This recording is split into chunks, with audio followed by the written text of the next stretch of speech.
So once again, this is our Provider Collaborative webinar for December 2017. My name is Colette Burr, the Provider Campaign Coordinator with the Community Partner Outreach Program within DHS. We have two topics to cover today. We'll be discussing reproductive health services in Oregon. We'll provide an update on Senate Bill 558, and then we'll talk about our on reproductive health services in Oregon in just a moment.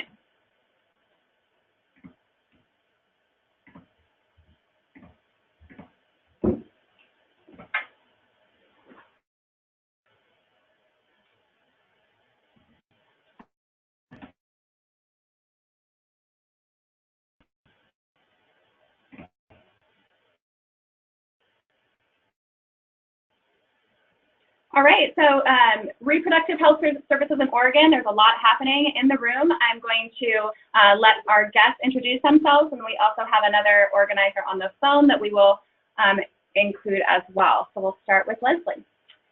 Thank you, Colette. Hi, everyone. Thanks for joining us this afternoon, and thank you so much to the Community Partnership team, Colette and Josie and her team, for inviting us in to share this information with you. My name is Leslie Ubel, and I work with the Reproductive Health Program. We're part of the Oregon Health Authority and the Public Health Division. And with this team, I am the Health Promotion Team Lead. And also presenting with me on this particular webinar is my colleague, Emily Ellman, and she is our policy specialist, or senior policy specialist. We also have in the room with us Napua Catrice, who is also the policy specialist with the Health Services Division. And so if questions come up, she might be available to help us out with those. Can we get started with a poll question? Absolutely. We're just curious how much and how many of you, what you know already about our program.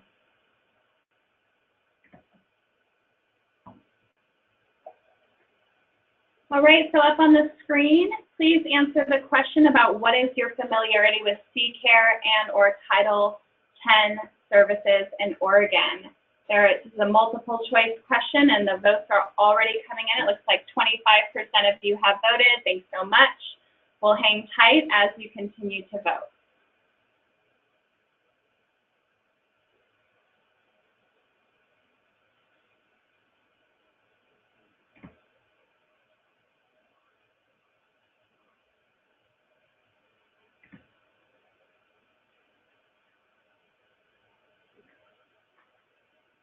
So far, it's looking like we're seeing about 21% of you or so are a part of a C-Care and or Title 10 provider organization, and almost 50% of you are not familiar with Title 10 or C-Care. So that's great. We'll have a lot of information to share with all of you. Thank you very much. So let's go ahead and get started. The next slide, please. I just wanted to start with an overview of the Reproductive Health Program as we have it now.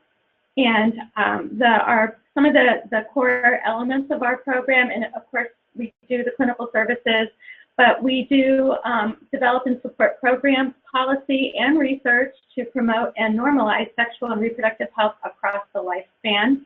We help, our mission or vision really is to help individuals attain their reproductive life goals to maximize their educational, economic, emotional, and physical health and outcomes.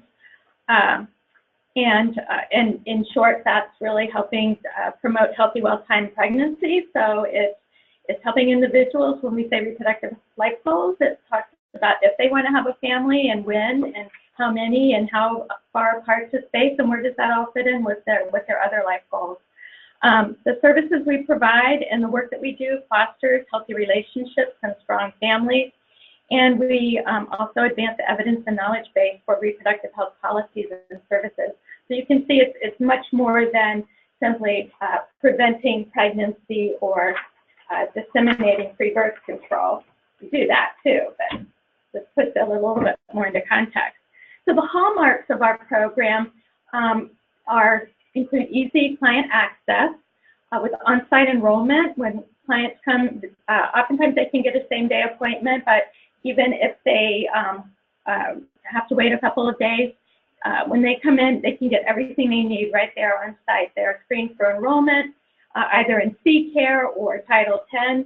They will receive their services that same day, and the enrollment form is self-attestation at this point, certainly for Title X. For C-Care, we'll talk about that in a minute, but we do need to verify citizenship. But it's, again, on-site enrollment, easy access, focus on quality care, reliance on national standards of care. The clinical services we provide are based on national standards, evidence-based practices, culturally appropriate and client-centered focus. We've always had that focus. We use data to understand need trends and quality improvement and quality assurance processes. We do collect a lot of data, but we also use that data and report on that data. We share that data back to our provider network, and that helps them to identify needs and priority areas. It helps them to evaluate their programs, and we do likewise as well. And it helps inform where we might need to put our training and technical assistance focus. So those are the hallmarks. Right now, our program has two main funding streams. The first one is Title X, and I saw from the poll that many of you are Title X providers. We've been, the state of Oregon's been a Title X grantee since 1970, so we have over 48 years of experience of providing very high quality family planning services. And in fact, the Title X program family planning services are considered the gold standard of what high quality reproductive health services should look like, and continue to do so. But it's grant funding from the Department of Health and Human Services, Office of Population Affairs. It's the only federal grant that is dedicated solely to providing individuals with comprehensive family planning and related preventive health services, with a focus for a priority on low-income individuals. There are no restrictions based on citizenship, and all individuals up to under 250% of the federal poverty level can receive services free. And after that, it's also a sliding fee scale. So, and then services may not be withheld based on ability to pay. Our other funding source is C-Care, Oregon Contraceptive Care, and we launched that in 1999 as a Medicaid waiver family planning program. It has a more narrow scope than our Title X. It's pretty much just focused on contraceptive management services, and eligibility requires a person to either have U.S. citizen status, a legal permanent resident. There's some asylee, refugee status as well, but we do need to verify that in order to be able to provide those services to those individuals under C-Care. And C-Care is, it's not a grant program, as for those of you who are providers know. Unlike Title X, C-Care is a claims-based fee-for-service reimbursement program. And so the really cool thing about C-Care when we launched it is it allowed us to hugely expand our services to reach more people across the state and open up more clinics. And just to give you a sense of that, prior to C-Care in 1999, we were serving annually about roughly 45,000 to 50,000 women through our Title X grant. And after C-Care was established, we at one point got up to a high of services serving 165,000. So we tripled almost the number of people we were able to serve. And then, of course, those numbers have fluctuated due to federal changes in federal law and then with the ACA. But the Oregon Contraceptive Care provided a sustainable source of revenue and a reliable source of revenue for our network of providers. And speaking of our network of providers, we have all of our Title X, we call them subrecipients. All of our Title X subrecipients are, we have, let me see first, let me just double check. We have 53 agencies that provide that are Title X sub-recipients and 149 sites, clinic sites. And actually, our sites include, well, the Title X sites are all local public health departments and Planned Parenthood clinics. We also have C-Care. All of our Title X clinics also are C-Care providers, but we do have some C-Care only providers.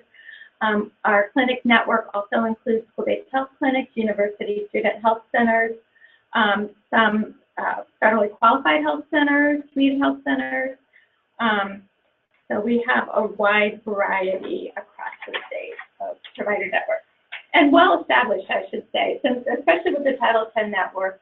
And again, those of you who are part of our provider network, well-established in your communities and a well-trusted source of high-quality services.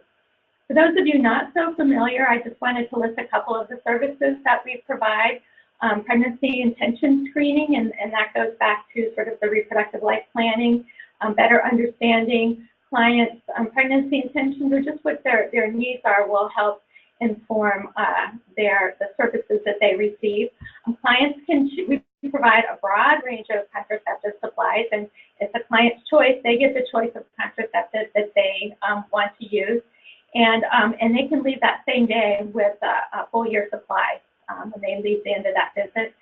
We provide pap tests as indicated, pregnancy testing and counseling, screening for sexually transmitted infections, client-centered health education and counseling, also a hallmark of our program, and information and referral to other health and social services. All of our services are confidential. Some of the counseling topics include not just reproductive health, but also other preventive health and the contraceptive methods, but also STD, or STI, and HIV risk assessment, infertility, domestic and sexual violence assessment, tobacco use, a whole host of other topics that we can then refer for our clients to receive those services. Some of the methods that are available are the IUD, which is the intrauterine device or intrauterine system. And those include the Paragard, which is the only non-hormonal IUD. And that one is good for 12 years. It provides protection for up to 12 years, but it can be taken out at any time should a woman decide she wants to start her family. But we also have others that you may have heard of, Mirena, Skyla, Liletta, that have come on the market that are that do contain hormones, and they are usually good at this point, approved for 3 to 5 years. And many clinics can offer same-day placement. Other clinics that you have to, they'll have to have you come back. And yeah, so you could, we had the, yeah, okay. So here's a map of services of our clinics across the state right now. As I mentioned, we have 53 agencies and 149 sites, clinic sites. And if you, I don't know, can you click on the services? Oh, I tell you what, let's go to the next slide. So you can see the coverage that we have right now. We're really hoping that with the new funding through the HB 3391, that will allow us to expand our clinic sites. But we have at least one clinic in each county, save Gilliam and Sherman County at this point. So if you go to the next slide, so if you want to find a clinic, can you click on the services up there for me? And it may have to be, you may have to do a right click and open. This is a screenshot of Find a Clinic on our web page.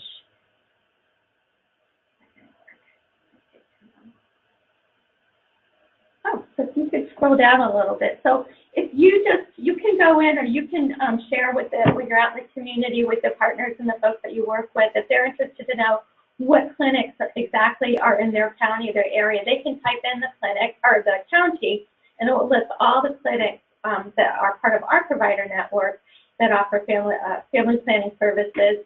And we have hot links to their address and to their website if they have a website, and then provide telephone numbers to call to make an appointment or find out more about those clinics. So that's on our website. Another way you can find out about where to find a clinic, especially for specific services, would be to visit 211 info. So you just dial simply 211, or you can visit their website, and they can also give referrals for our clinics. And they are based out of Multnomah County, but they are statewide. They've expanded mightily over the last couple of years, and so they've become more, expanded their capacity to provide and follow up on information for folks seeking reproductive health services.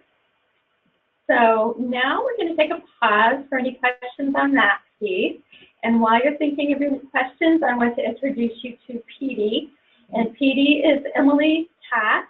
And as you can see, he's up, got his nose up in a Christmas tree. They just erected their Christmas tree last weekend. And he, before they could get any decorations up, he decided to explore. So let's see. Okay. So it looks like one question came in, are the county clinics a Title X provider? And Emily, our co-presenter, has answered that yes, all local public health departments are Title X subrecipients, although a couple health departments subcontract clinical services to their local federally qualified health centers. That's a good question. And then we have another question. Are sterilizations performed in a hospital setting for females covered under reproductive health programs? That is a great question. Right now, no, our program does not, but that is part of the Reproductive Health Equity Act, and that's going to be one of the new services that will be available. And Emily will talk about that in just a little bit of how that's going to work.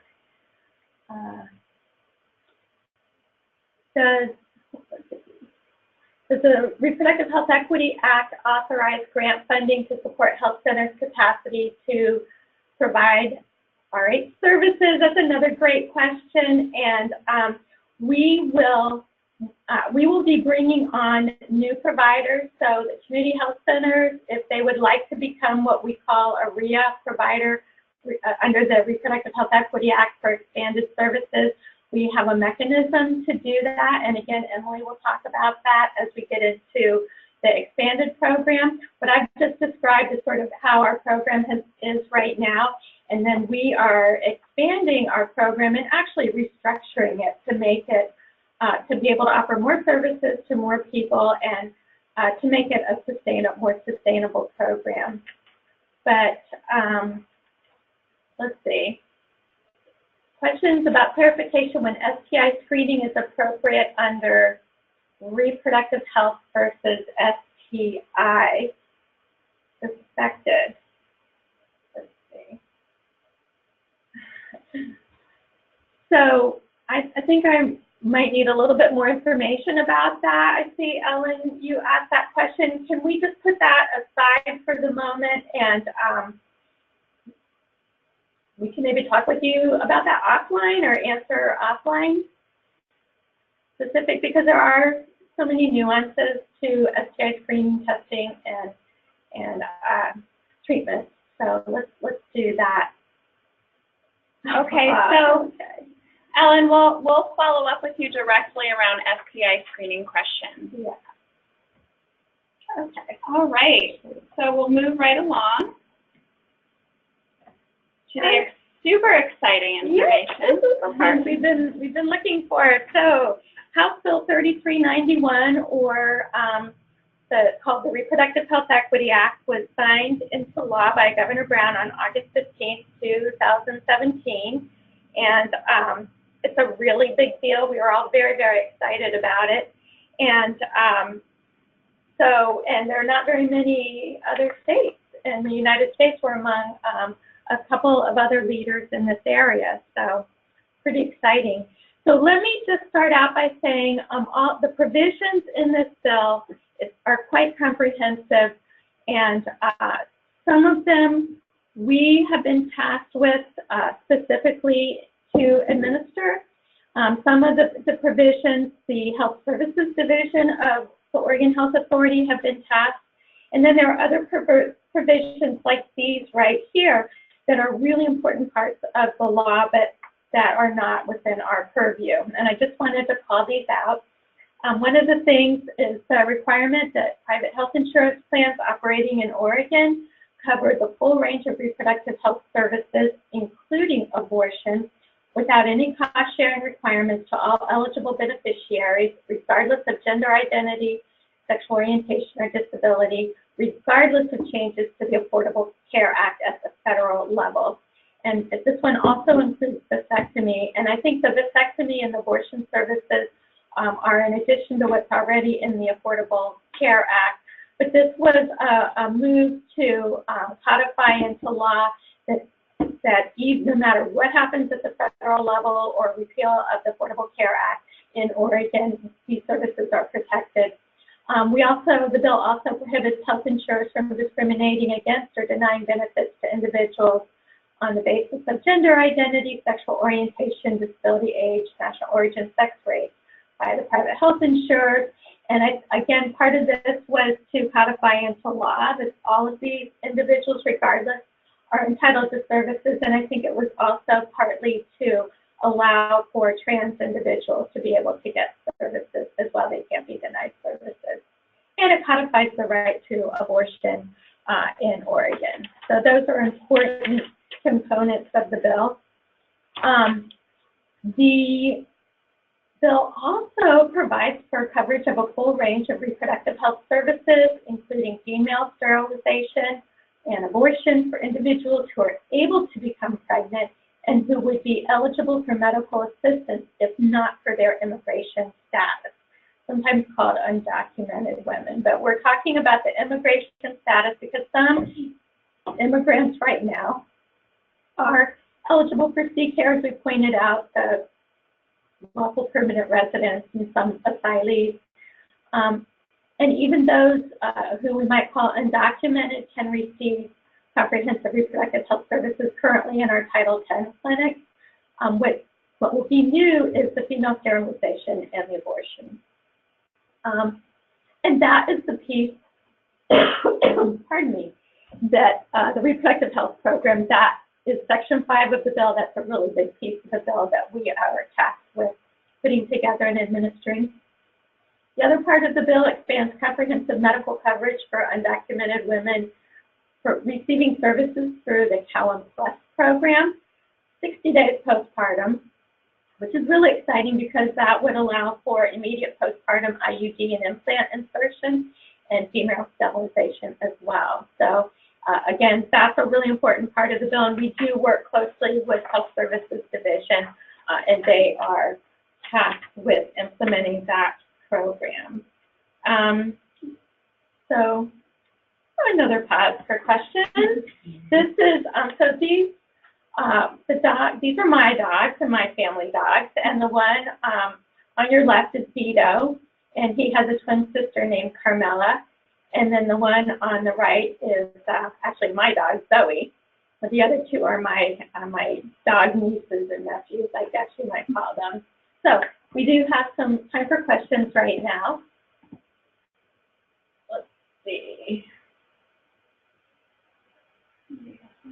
Oh, that's a real, how will the mandate work if the plan is based out of another state other than Oregon?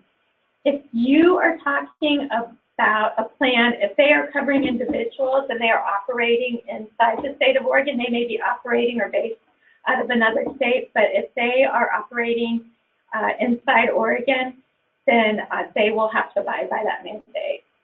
And I'm going to just pause for a moment. And Emily, do you want to add anything to that? Hi, can you hear me? Yes. Oh, great.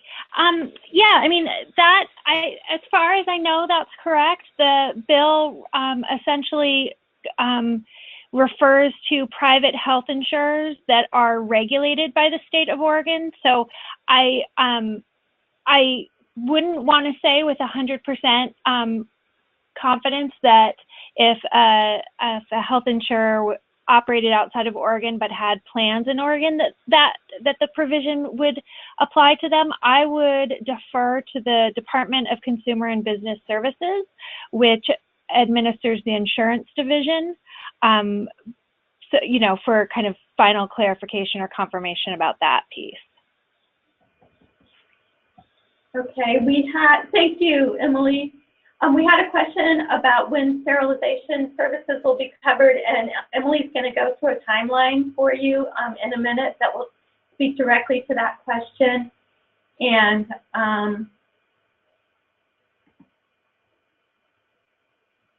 Ellen's asking a question about the difference between C-Care and Title X. I think, again, we are changing our program. What I've described up until the RIA is what we've had in place, but we are completely restructuring our program. We really want this new comprehensive reproductive health program to be one door for folks to walk in, women walk in, they'll be screened and they'll receive services, and we'll determine the funding stream on the back end. So it will be different from the provider point of view. And again, that may be, if we don't circle back to that during Emily's portion, we'll have time at the very end to circle back to it. Any other? Yeah. So it says, abortion and female sterilization will be covered under PALM for non-pregnant women. Yes. Yes. I'm looking at Nicole. Yes. You were doing so good. Well, the abortion, again, Emily will get into the nuances of that, but the short answer is yes. Absolutely. So this is the part. Any other questions? Because I am going to turn it over to Emily to give you some of the details to those questions and more. Sounds good. Yeah, I am here to talk about the details around the timeline for implementation and a little bit about the operationalization and what you need to know to talk to your clients about. So let's first get to the timeline piece. So this table kind of identifies the different provisions of the bill and when they will go into effect. And the first two pieces were effective upon passage, meaning that when the bill was signed by the governor, they were made effective. So the first was the assurance of right to abortion. And again, this is just sort of a codification of the legal right to receive or provide an abortion in the event that there were changes to Roe v. Wade at the federal level. The non-discrimination piece, which essentially assures that, in particular, trans folks have access to the services that they need. That also was effective upon passage.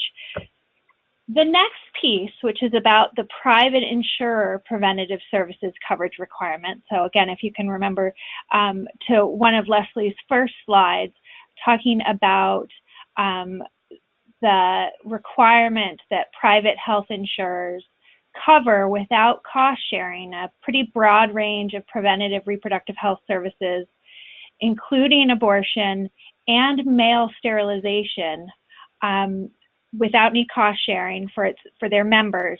That will go into effect not this calendar year, but next, so January 1st, 2019. And again, this piece is unique in that it expands ACA preventative services coverage requirements to include male sterilization and abortion. And now we get to the next three rows that really OHA is responsible for administering and implementing. The first is for coverage of abortion services for undocumented individuals.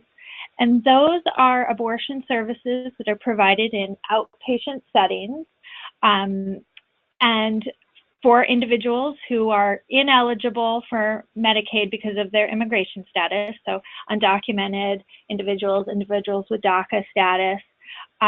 Our program will be contracting with abortion providers within the state for coverage of these services starting January 1st, 2018, so just a few weeks away.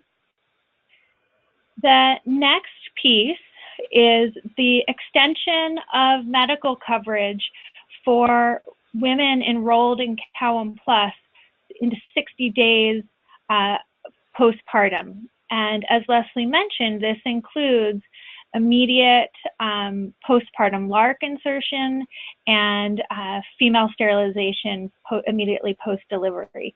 This benefit will be effective April 1st. So I know that there are a lot of providers and community partners who are particularly interested in this benefit, particularly because women that are pregnant now and enrolled in COWM Plus, you know, this is an important benefit that will be turned on April 1st. And then and as Leslie mentioned, that piece is going to be administered by the Health Systems Division, who currently administers OHP and COWM Plus. The last piece on this timeline is the coverage that our program will also be administering, in addition to the abortion coverage that begins January 1st, which is the coverage of broad range of reproductive health preventative services for undocumented individuals within the RH program provider network. And that coverage under RHEA will begin April 1st, 2018. And so we are working pretty intensely right now to get that program up and running. And can you go to the next slide, please?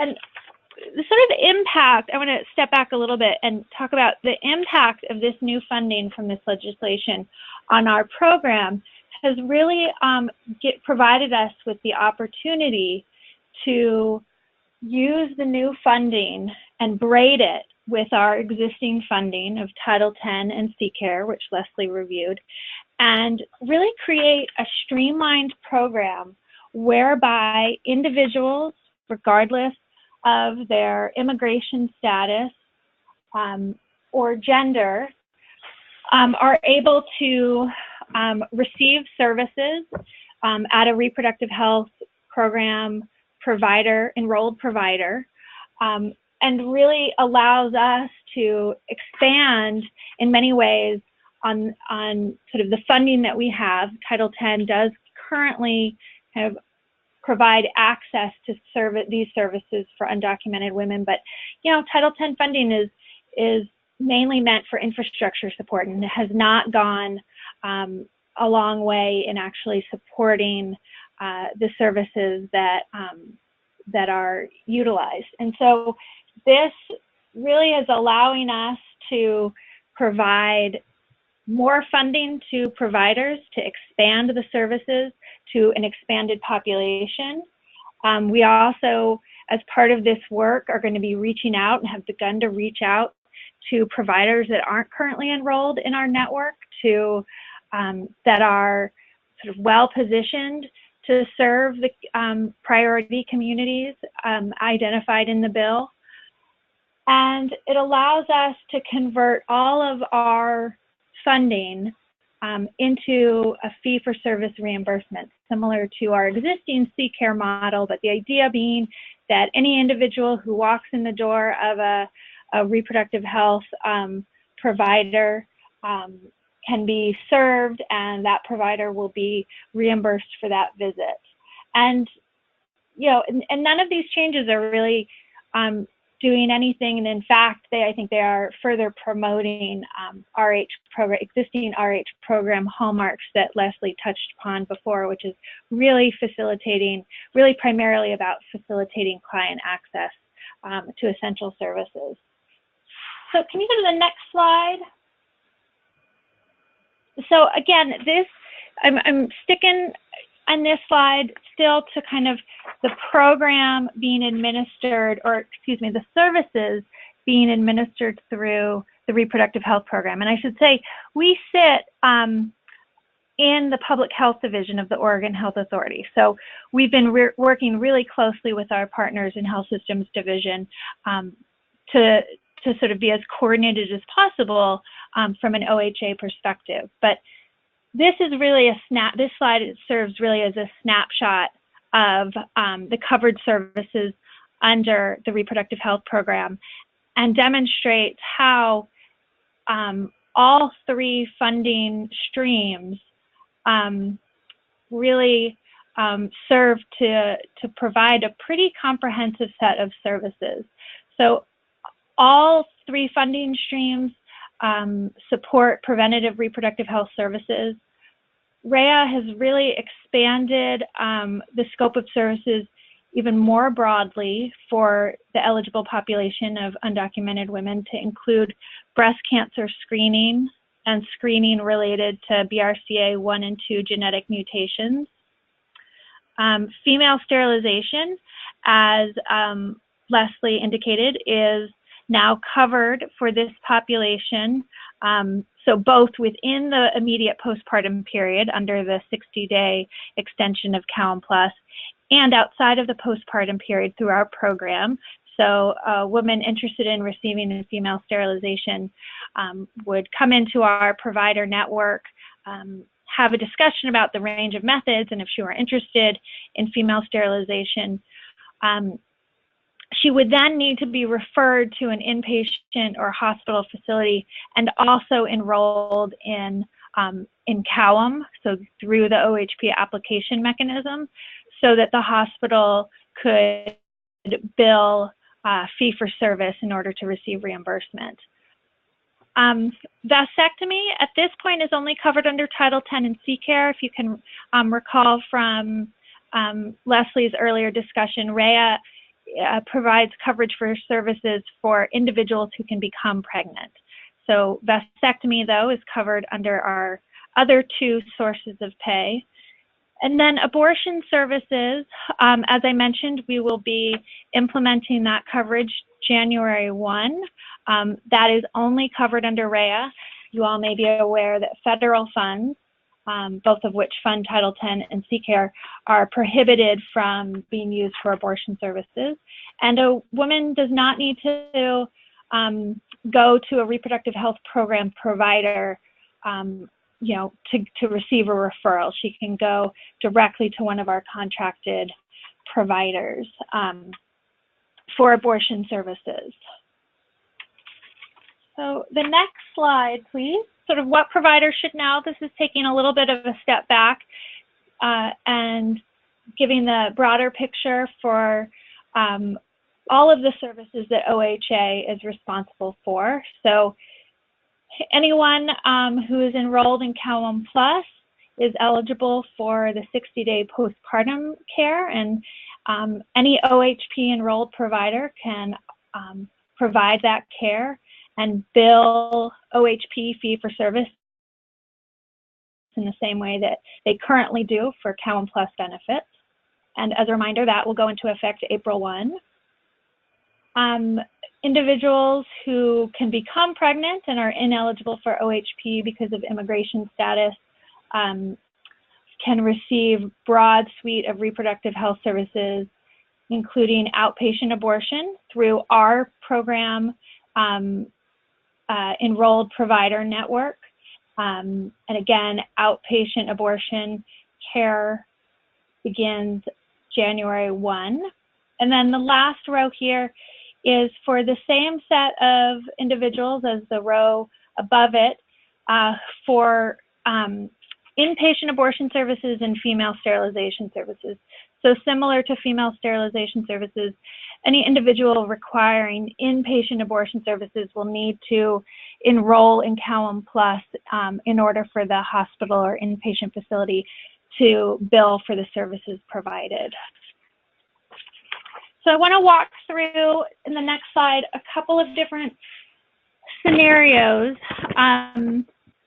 just so that you all kind of get a pretty clear sense of what the routes for referring and serving these clients. So anyone who is seeking basic family planning services can receive free services and contraceptive methods from any one of our enrolled providers if they are at or below 250% of the SPL, regardless of their immigration status. So the idea being that with our 3 funding sources being braided, C-CARE, Title X, and REA, that anyone that falls below 250% of the federal poverty level is eligible for coverage of services regardless of their immigration status.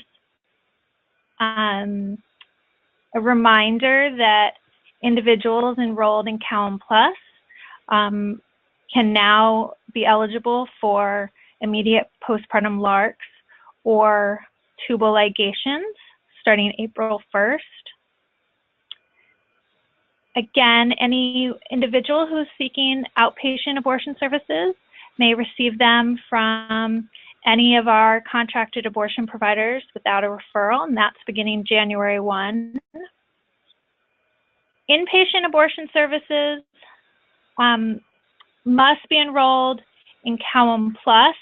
Again, this is for women who are likely experiencing complications or are at a later gestational age, perhaps because of a fetal anomaly. Those women will need to enroll into CALM Plus using the OHP application so that those facilities can bill for the services rendered. And then finally, female sterilization services, and again, this is outside of the postpartum period, are available to women who seek services through one of our providers, and then will be referred to a hospital or inpatient facility, and in that sort of referral process will need to be enrolled in CALM so that that facility can bill Health Systems Division, OHP, kind of fee-for-service billing mechanism. So I realize I went through that kind of quickly, but I anticipate that there might be some questions, and I really wanted to give everybody the opportunity to have their questions answered. All right, we will pull up the questions here. I believe we have a number of them, and I am correct. Okay, so will abortions be covered for undocumented individuals even if they don't have CALM Plus? Yes, so particularly in outpatient setting, which is where we anticipate the vast majority of procedures occurring, a woman who is at or below 250% of the federal poverty level can seek care directly through an abortion provider and would complete our RH program enrollment form. So I should maybe clarify a little bit in that in order to be eligible to receive outpatient services, so that those include outpatient abortion procedures and then reproductive health services and supplies at any of our enrolled provider clinics, the client will need to complete a fairly simple, streamlined application form on site. Enrollment is facilitated the same day. So again, we really kind of view our enrollment process as a hallmark in that it facilitates same-day access to services and supplies. And so so an individual who's seeking an outpatient abortion does not need to enroll in CALM Plus in order to receive coverage for those services. Thank you. The next one, will this change in access change anything about the requirements for the OHP sterilization consent form? I believe there will be changes to that. I'm sorry, Napua, what did you say? I believe there will be changes to that. Nathan and I are discussing that now. That hasn't been decided yet. Okay, thank you. So that's in process. We'll keep you posted on that. And I should just interject, specific to the reproductive health program, up until this point, we have only provided coverage for vasectomy services. The federal sterilization consent form, which requires consent be signed and provided within at least 30 days before the procedure itself, is still required we're sort of assuming that female sterilization services, kind of for this population, the consent form would still be used.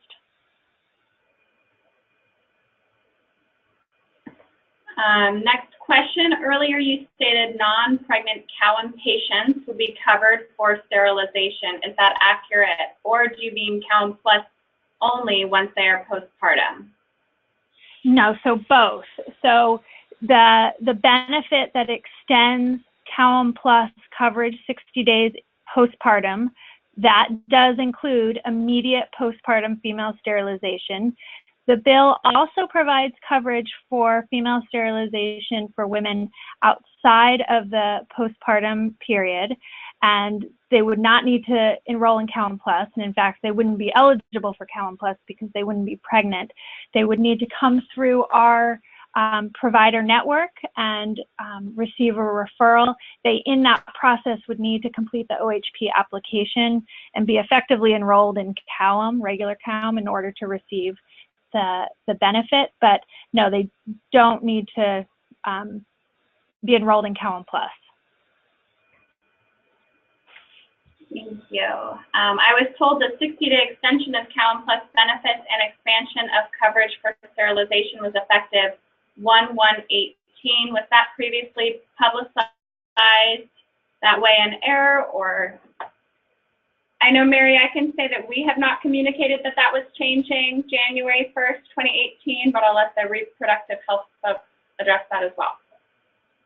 Yeah, I mean, we have been operating for many months under an April 1 start date. I think, you know, the amount of work sort of involved both on the health systems division side and the public health division side has been pretty extensive, and we really want to ensure successful rollout and ensure that everything is in place, and that really means an April 1 rollout. Another question. I see where undocumented women are eligible to receive services, but only sterilization must be enrolled in COWAM. Mary, could you maybe restate that question? Another question. Go ahead. Yeah, this is Emily. I mean, I think I know where she's getting, and it is a quirky system. And I guess how I can explain it is that this is a benefit that would generally be offered through the reproductive health program, although we don't currently have any contracts in place with hospitals that provide female sterilization. And so in order for a woman coming through our program who's interested in a female sterilization to be able to receive that service and have the hospital be paid, she needs to enroll, she needs to actually complete the OHP application form so that, and be enrolled in COWAM so that the hospital can bill the state fee for service. So that particular benefit, those billing codes associated with female sterilization are being added to the COWAM benefit so that we can sort of facilitate payment.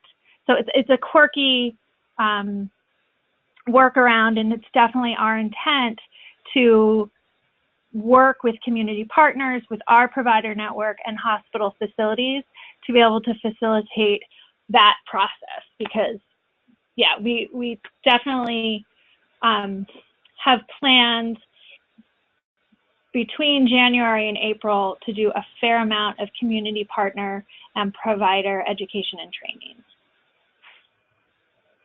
And one thing, just to create some background to everyone on the presentation, this is really our part one of this presentation of this topic. As more pieces of implementation become finalized, we will continue to communicate to our provider collaborative network and all of our community partners as well, and look forward to partnering with the Reproductive Health Program and Health Systems Division to continue to keep you all updated as other pieces become finalized.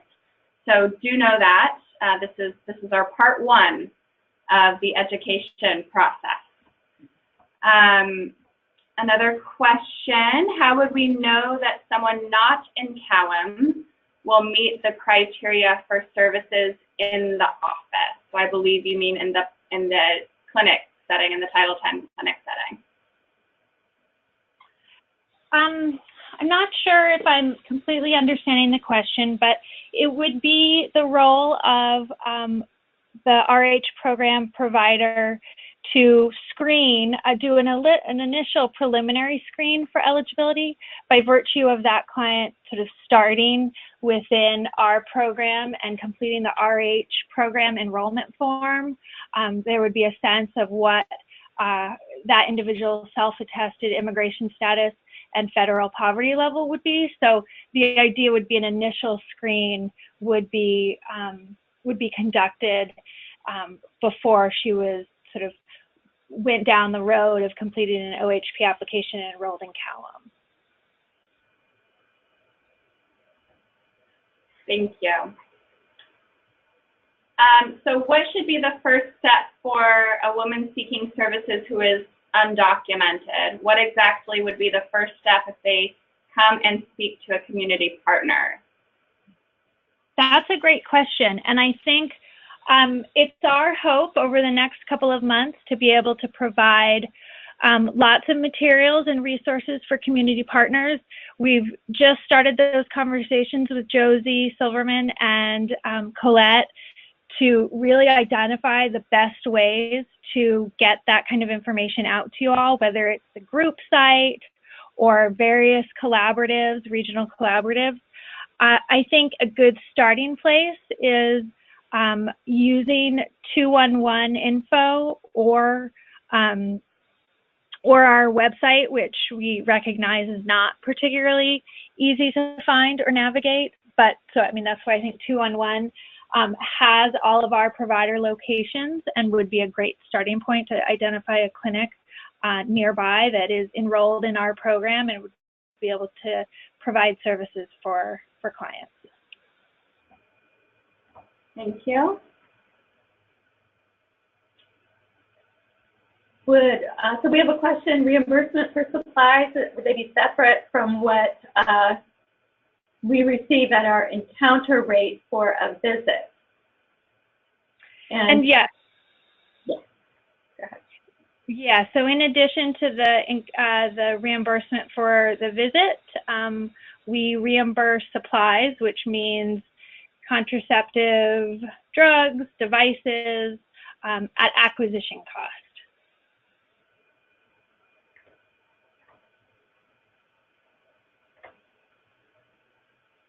So thank you, Mel. I believe there might be some misunderstanding. There are a lot of folks that have been involved in, like we said earlier, this is really step one. But not everyone is involved in every conversation. And so when you were informed that female sterilization would be covered from January 1, in the bill, it is hard to interpret, but it is from January 1 on that there would be a decision. And I think that might be where the confusion came from. However, it is an April 1 start date. Okay, if a patient qualifies financially for reproductive health program but has an insurance plan that does not cover abortions or IUDs, would she qualify for those once the new policy goes through, or would it still be not covered because her insurance does not pay for it?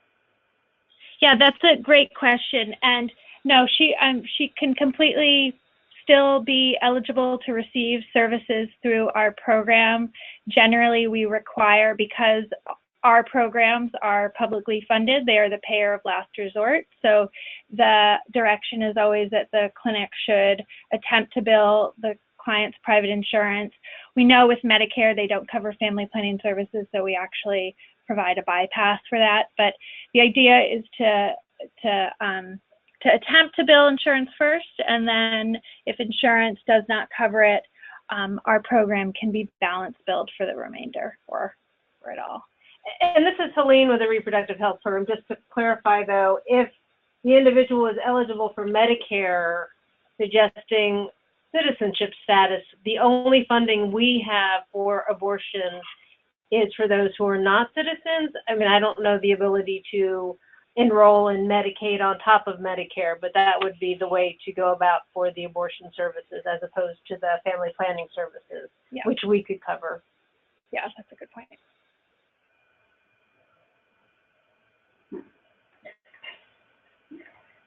Must agencies receive Title X funding as a prerequisite to joining the Reproductive Health Provider Collaborative? So again, this is Helene. I mean, Title X funds will be braided with 3391 because they're serving a similar population. So those two will go together, as well as 3391. I'm sorry, as well as C-Care. It's potentially a provider could enroll just in C-Care, but then that would not allow them to tap into 3391 funding either. Okay, and then if you could repeat the answer to the question about any available grant funding for providers around 3391. As of now, we are not dispersing any funds on a grant basis. The dollars in 3391 are really earmarked for, excuse me, REA is also 3391. I am having a hard time, we all call it something different. Those are all earmarked for clinical services, and we are reimbursing for clinical services actually through all of our funding sources on a fee-for-service basis. So I hope Deb, I hope that answers your question. If not, feel free to write again to clarify. Okay, wanting clarification. So let's see, these programs are only for those not otherwise eligible due to immigration status. So these programs are not available to those on Medicare. That is strictly speaking to the services offered through 3391. We do through Title X and C-Care have services available for those who would otherwise be eligible for Medicare. So I think the one that I particularly noted is abortion. Abortion is the only service. It is only covered under 3391. So only eligible for those who are undocumented. And this is Leslie. Medicare, I think of the typical Medicare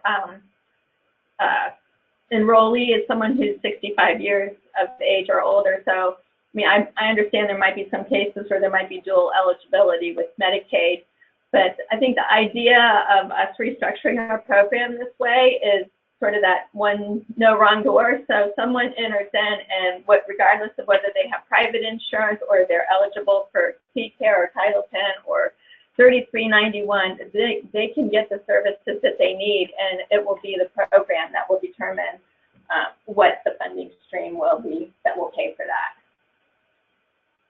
So I think we're going to take two more questions and then we'll move forward. So if a provider currently accepts Cowan Plus, will they have to do further enrollment to be a provider eligible for reproductive health programs?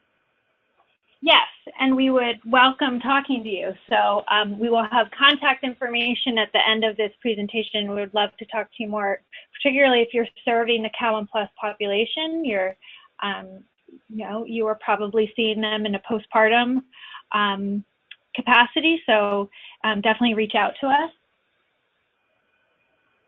Thank you. And the last question before we move on, though we will have time for more, we should. Would a hospital system still be able to deny a woman a tubal ligation based on the hospital system's religious affiliations, whether or not the insurer covered it? Helene and I are both shrugging our shoulders. Nipua might have a better idea of of religiously affiliated hospital systems. My sense is if they don't provide it, they don't provide it. That would be my understanding too. I really haven't had that question. It's a great question. I really don't know the answer to, but I can look into it. And Colette, Maria, go ahead. Oh, no, sorry, go ahead. I was just going to share, Maria, we can look into that question and follow up. Go ahead, Emily. I did see one additional question from Deanna that I did want to address because I think it's an important point of clarification. That Deanna asked to please clarify that abortion is available to only the undocumented or undocumented and lawful permanent residents under 5 years. And yes, that is true. It's their abortion services are available for undocumented individuals and lawful permanent residents that have not met their 5-year waiting period. We have been perhaps sort of not very clearly using undocumented as a catch-all, and we realize that is not. So essentially, we're talking about anyone with an immigration status that renders them ineligible for Medicaid. So we know there are many individuals with different type of statuses, DACA, COFA, LPRs who haven't met their 5-year waiting periods. So those are all statuses that are would mean an individual is eligible for those services. So I hope that clarifies. Thank you so much for that clarification. That helps. Okay, so we are going to move forward to the next slide. And we have just a couple more. We just have a few more. So is this back to Leslie? Yes. Great. Thank you. I just wanted to point out that we do have some capacity for health promotion and outreach. As I mentioned, I'm the team lead for health promotion, outreach, health education. We provide technical assistance and training to our provider network. And we also have, in addition to our team of health educators, we also have nurse consultants that also do clinical training and can do training as well. We have a provider liaison that can do training for new providers, orientations to the program. So we have a lot of capacity for that, and we'll be doing a lot of that in the coming months. We also do, I think I mentioned before, we collect data and can do reports on service utilization trends, populations in need, and we do provide those reports to individual agencies as well as counties, so you can look at what your individual program is doing and compare with like-sized programs in other parts of the state. We do have some health education materials and resources, and we have very few, and we are looking to do more community engagement and outreach activities. We've started a work group in the Portland area, and we plan to do some forums outside the Portland area and other parts of the state. So we hope that you'll be hearing from us, and we'll be hearing from you soon after the first of the year on those things. If you go to our website, we do have a section that will show the health education materials we have available. You can download those and print those for free. Of course, we have those in English and Spanish, and some of them in other languages as well. And then we have some that, for example, the birth control pamphlet, you can call and request print copies to be sent to you. Although that particular one, we do also have a PDF file. And then this last one, which is really this last slide, opportunities for provider engagement. We're really wanting to reach out to community partners to help identify outreach opportunities and to eligible populations and to connect with our local providers likewise. We're really interested in establishing relationships, finding providers that can help facilitate referrals, which sounds like all of you, and as well as the providers enroll as a provider, participate in regional forums. So through Colette and Josie, we will be, as we schedule those forums or as we start to plan, we might be reaching out through them to you to assist with that. And I think that is it. If you have ideas for us, if you have needs, please, you can send those to, send them directly to us or again through Colette. We have, like, so the last, I guess you did have one more question. Yeah, thank you. Our website there, and we do have one page right now specific for the Reproductive Health Equity Act. It's kind of under construction, so we'll be adding more to it and making it more user-friendly as we get into this. We do have a general email. If you're not really sure who to talk to, you can email the RH program. We check those daily, and that way we can triage and get the right person to you, or just call directly to our office, and you can be triaged to the right person to answer your question. I will say that one thing we can send out after this, that we'll ask Colette to send out, is we can send you our staff, a list of all of our staff members and with their contact information and what their specific role or expertise is. That should be helpful for you. So I think that is, that's mostly it. We have one more question that's come in. For treating postpartum Callum Plus patients, will we also have to enroll as a rural health program, or sorry, not rural health, reproductive health program provider, or is that only for providing services to undocumented or Callum patients, which would include lawful permanent residents under 5 years as well, just to clarify? No, there's no requirement that clinics who are providing services to Callum postpartum women would need to enroll in our program, particularly if you're not really providing the kind of a broad spectrum of reproductive health services, which is really what enrollment as a provider into our program would sort of facilitate. But if you are sort of do a pretty narrow set of services directed at kind of postpartum women, you don't need to enroll in our program. You need to be an OHP enrolled provider so that you can bill fee-for-service for any care provided in the Callum Plus postpartum period, but there's no requirement that you be enrolled in our program.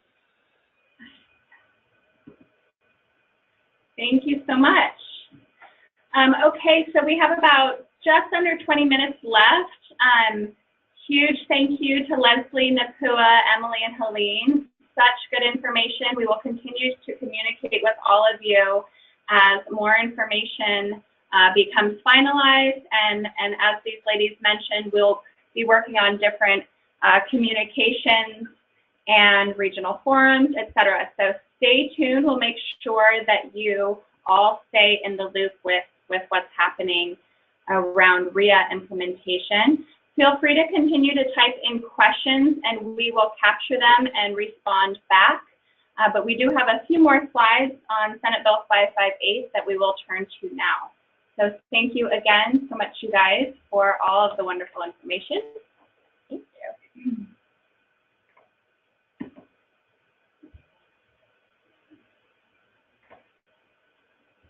Hang tight as we bring up our other slide deck here.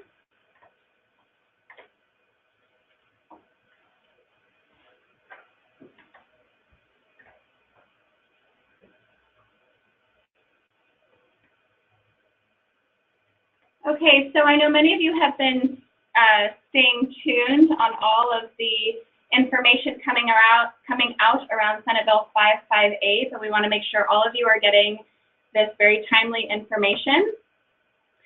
So to give a quick update, if you haven't been in the loop here, Senate Bill 558, the campaign was known as Cover All Kids, takes effect January 1st, 2018. So for those of you counting, that is less than 20 days away, very exciting.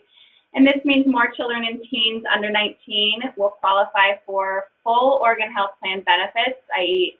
OHP plus, regardless of their immigration status. All other eligibility criteria remains the same. They will receive the full OHP plus benefit package. You can always refer to the OHP member handbook for more information about what's covered. Some more recent information is that this newly eligible population under Senate Bill 558 will not be CCO enrollable until March 2018. So that means that they will be on fee-for-service benefits on January through February and won't become CCO enrollable until March 2018. This bill also requires that the state convene an external stakeholder work group to advise on culturally and linguistically appropriate outreach and marketing strategies. Major outcome of these stakeholder work groups has been to retire the name Cover All Kids and talk about these changes more so around changes to the eligibility for OHP for children and teens. Lessons learned have been not to rename this change, but rather to talk about OHP is now including more children and teens. We know that there are about 17,000 immigrant children and teens under 19 who would be newly eligible for OHP under Senate Bill 558, and this includes deferred action for childhood arrivals, otherwise known as DACA status. This includes this population if they are under 19. This also includes those who are currently enrolled in CALM and CALM Plus, who are under 19, which is approximately 3,200 children and teens. And those within this population at or below 138% FPL previously only had access to CALM. So very exciting. Some of the work that has just recently taken place around those currently enrolled in CALM and CALM Plus is this auto conversion project. So we have been working here at the state to get those currently on CALM and CALM Plus under 19 converted over to OHP with an effective date of January 1st, 2018. So many of you who are on the call and the webinar today have been helping with that effort, so thank you. This has impacted about 3,200 children and teens. Overview of the communications timeline around this auto conversion project. On December 4th, a plain language letter was sent out to households who had at least one child or teen in their household who would be affected by this change. And plain language letter means plain language, trying to explain to families in simple terms what is happening with their child or teen's benefits, and also to prep them for this mass update that took place on December 5th. So what took place there is an auto conversion, like we've been talking about, auto conversion of their benefits from CALM or CALM Plus to be changed over to OHP Plus benefits on the 1st of January. A notice of eligibility was sent to these households on the dates of December 6th through 8th. And this week, phone calls are being made to these households as well by OHP customer support representatives, as well as community partners if the individual who was auto-converted had been associated to a community partner. So lots of work happening. Again, thank you to those of you who've been helping with that effort. Hot off the press, we have some outreach and marketing materials now available. So super exciting, some technical materials, a general FAQ document, high in demand FAQ document around immigration and privacy concerns, a one-page fact sheet. Still working on getting the web page up and running, but that will be under the vanity website, ohpnowcoversme.org. Also working on an application of Sister Specialty Network Directory. We are also planning for a flyer, social media toolkit, and other public service announcement templates to be available before the 1st of January. Some additional resources many of you may already be familiar with, but want to make sure that you have this information. If you are a community partner with a sister ID, you have the community partner line available to you as you assist the community with anything to do with the OHP application and enrollment process. You have your community partner outreach program team your regional outreach coordinators who facilitate those regional collaboratives, address eligibility questions, assist with client advocacy, and then, of course, also provide that ongoing training and support. Antonio Torres, who is our community engagement coordinator, also facilitates a Latino-focused collaborative. And then, of course, our fearless leader, Josie Silverman Mendez, who has been working tirelessly on Senate Bill 558 implementation, is also a wonderful resource for these changes as well. And finally, you have GroupSite available to you, as always, where we continue to post all sorts of information around announcements, outreach materials, discussion opportunities, and other useful tools. And hi, everyone. This is Josie. I've sort of been a fly on the wall here this afternoon. But note on GroupSite, I just posted the general FAQ, some talking points about the Cowan Plus auto conversion project with links to all the notices and letters that went out, and the one-pager to GroupSite. So if you are connected to GroupSite, those documents are now on GroupSite. As the additional documents become available, we'll continue to update GroupSite, distribute through collaboratives, and also post eventually on our new program webpage. And our final piece of information from our end, our next provider collaborative will be held on Wednesday, February 14th on Valentine's Day from 1:30 to 3. We have a lot of topics that we're playing around with, so topic is still to be announced. If you have suggestions, feel free to contact me, Colette Bird, with those suggestions. It looks like we do still have a few questions coming in, so we'll take these last few moments to address any other questions that we can. So hang tight here.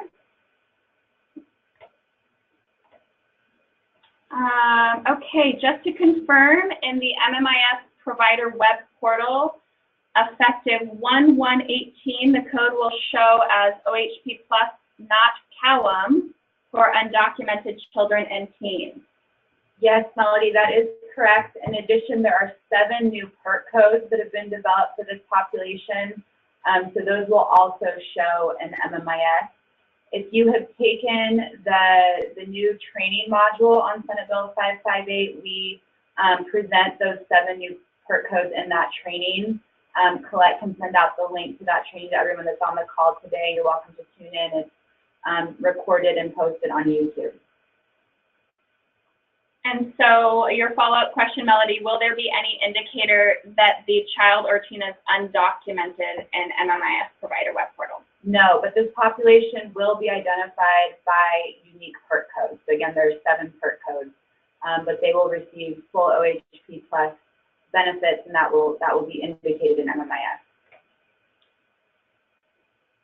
And then Maria's question, will breast pumps be covered for CAWM plus members after January 1st or after April 1st or ever? Good question, Maria. We had that question earlier, and we were going to look into that. That's right. We'll double check on that specific supply, Maria, on breast pumps. So we'll have to get back to you on that one. Other questions?